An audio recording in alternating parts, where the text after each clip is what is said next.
Which is better? The Dassault Rafale or the Eurofighter Typhoon? With common DNA in terms of initial development and requirements setting work before France spilt away from what became the Eurofighter consortium to develop the Rafale, it is unsurprising that both aircraft have relatively similar design philosophies compared to their competitors globally. The biggest source of differences comes from the French requirement that the basic airframe design be suitable for category carrier operations, which carries particular requirements in terms of relatively high alpha, low-speed handling, especially with external stores still attached. The Rafale was also designed from the outset as a nuclear delivery system, which was not a major consideration for the Eurofighter nations. In terms of the design philosophy effects on the final aircraft, the Rafale has a greater emphasis on load carrying and exceptional handling even at very low speeds, whilst the Typhoon as a design is more focused on maximum performance at altitude, and agility at transonic and supersonic speeds. This is all relative, as both aircraft perform very similarly in most scenarios compared to other aircrafts. But without further ado, let's find out how they stack up.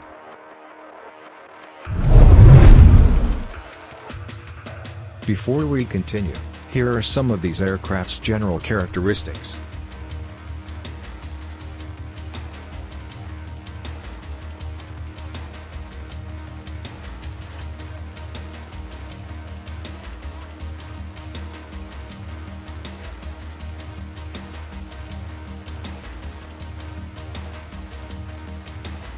Avionics. Rafale's electronic warfare system is the Spectra. This system incorporates solid-state transmitter technology, ADAL laser warning receiver, missile warning, detection systems and jammers. The Rafale multi-role combat fighter is equipped with an RBE-2 passive electronically scanned radar developed by Thales, which has look-down and shoot-down capabilities. The radar can track up to 8 targets simultaneously, and provides identification of the threats and prioritization. Optronic systems include the Thales Sage MOSF infrared search and track system, installed in the nose of the aircraft. The Optronic suite carries out search, target identification, telemetry and automatic target discrimination and tracking.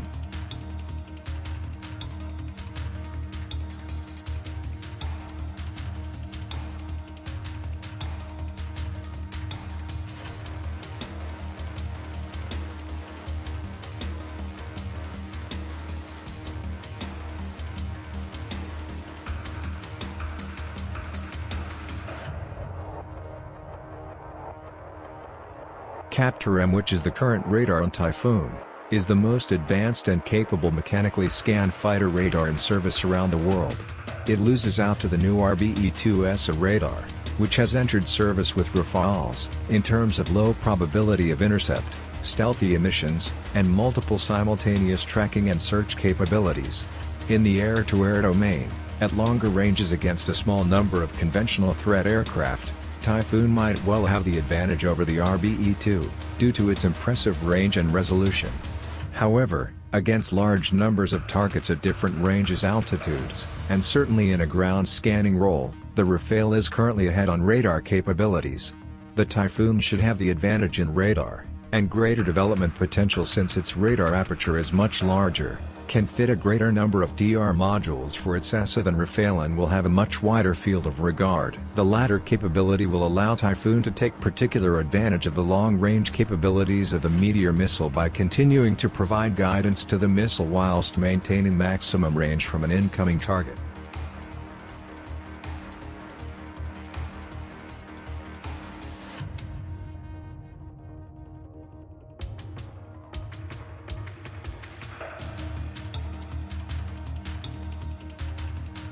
Performance. Typhoon is the faster aircraft, and has a significantly superior thrust-to-weight ratio, which gives it better acceleration at all altitudes. This also allows Typhoon to retain and regain energy faster than Rafale in a horizontal dogfight situation. It also has a significantly higher service ceiling of over 19,812 meters, which allows it to operate higher and faster in the air superiority role, which is exactly where it was designed to excel. Rafale has a significantly superior load carrying capability, and its maneuverability at low speeds and altitudes is also better than Typhoon's, especially when both aircrafts are very heavily loaded. In terms of horizontal maneuverability, Rafale has the better instantaneous turn rate, allowing it to reverse its turns more quickly, but Typhoon can sustain higher Gs for longer without bleeding speed.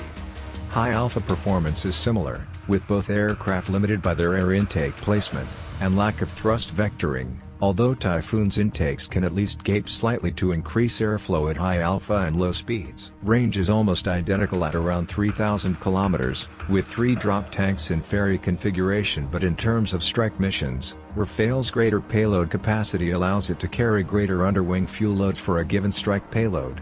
The high availability of aerial refueling in both Air Force's standard operating scenarios means the small differences are almost unimportant for overall combat effectiveness.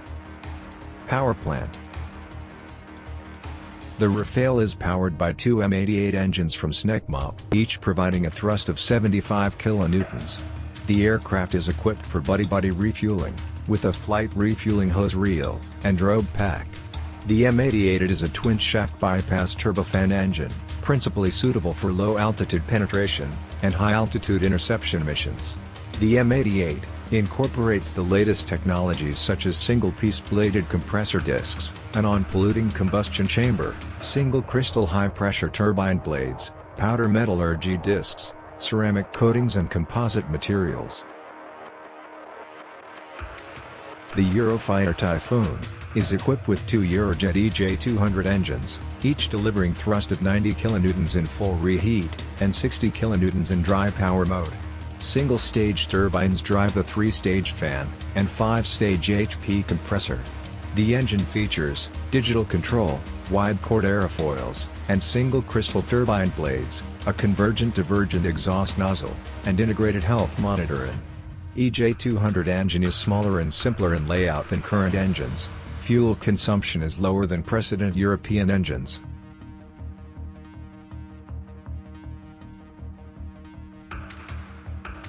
Rafale can carry payloads of more than 9 tons on 14 hardpoints for the Air Force version, with 13 for the naval version. The range of weapons includes the air-to-air missiles, Mica, Magic, Sidewinder, ASRAAM and MRAAM. For air-to-ground missiles, Apache, AS-30 Leaders, Alarm, HARM, Maverick and PGM-100 air-to-ground missiles. For anti-ship missile it includes the Exocet AM-39, Penguin 3 and Harpoon.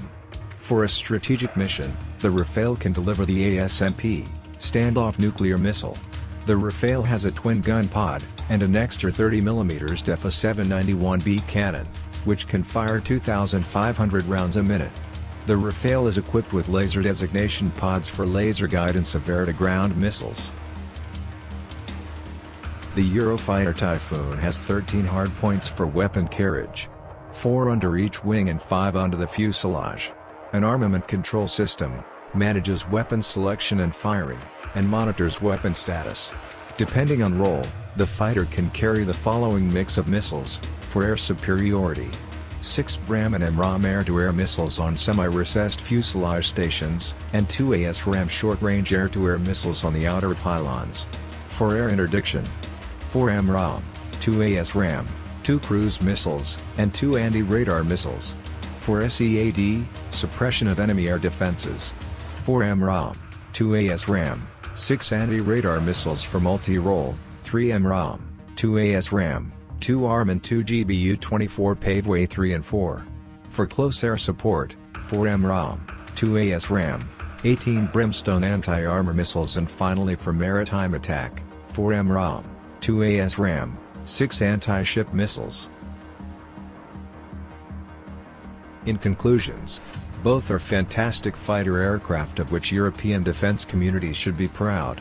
Rafale currently has the edge over Typhoon in terms of ground attack versatility, radar modernization, and maneuverability at high loads. Equally, Typhoon has the edge in the air superiority role, due to its superior high-altitude performance and thrust-to-weight ratio, as well as long-range armament. The advantages and maturity for Rafale are more to do with failures in the Eurofighter consortium to invest and coordinate upgrades in the way that Dassault and the French government have managed than any inherent limitation in the Typhoon itself. Indeed, with its larger radar aperture, power generation capabilities, engine power, and growth potential, Typhoon has more development potential than Rafale. Well, if it can survive in production long enough, a hypothetical air force which operated both types, whilst that would be expensive, would enjoy phenomenal complementary capabilities, and would arguably be stronger than a similarly sized force comprised only of one type. Now, diverse TV military will not be able to please everyone. Therefore it's immensely important for this channel that you share with us your own opinion. Therefore, tell us on the comments section below, which of the aircrafts is better, and why. Thanks for watching, and please don't forget to like, share, and subscribe.